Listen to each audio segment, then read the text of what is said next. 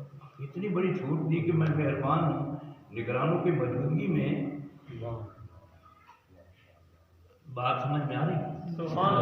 یہ ہے قرآن کا ترجمہ۔ ایسے ہم قرآن کا ترجمہ کریں نا، ایک دوسرے سے مذاکرات کریں تو انشاءاللہ ہمارا عبادت کرنے کو بھی دل کرے گا، اللہ کو ماننے کو بھی دل کرے گا، اور اللہ کی ماننے کو بھی دل کرے گا، اللہ کو ماننے کو بھی دل کرے گا، اللہ کی ماننے کو بھی دل کرے گا۔ بات یہ ہے کہ ہم قرآن، دل میں شوق بہت ہے کہ قرآن سمجھے اور سمجھائے، قرآن تو ہم سمجھتے نہیں۔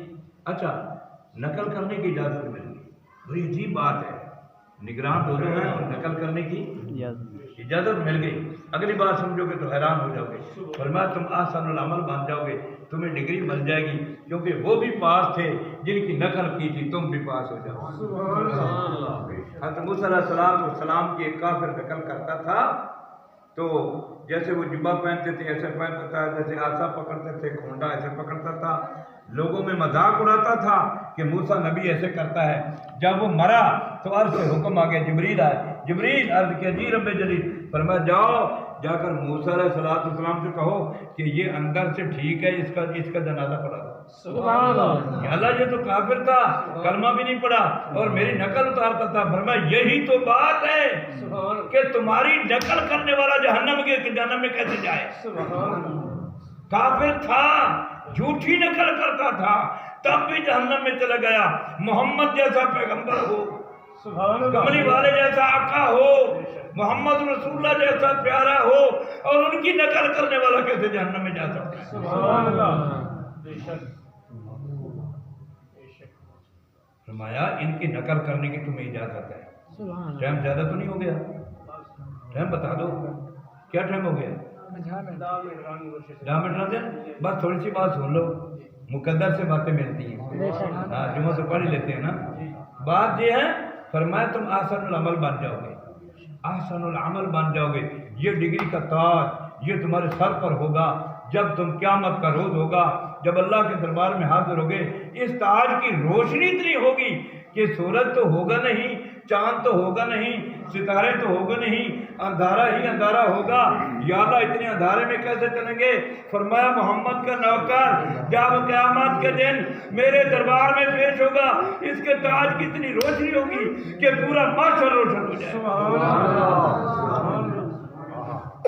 ارے یہ ہے اللہ کا قرآن، یہ ہے اللہ کا قرآن۔ اللہ ہمارے حال پر رحم فرمائے، آمین۔ وآخر دعوانا الحمدللہ رب العالمین۔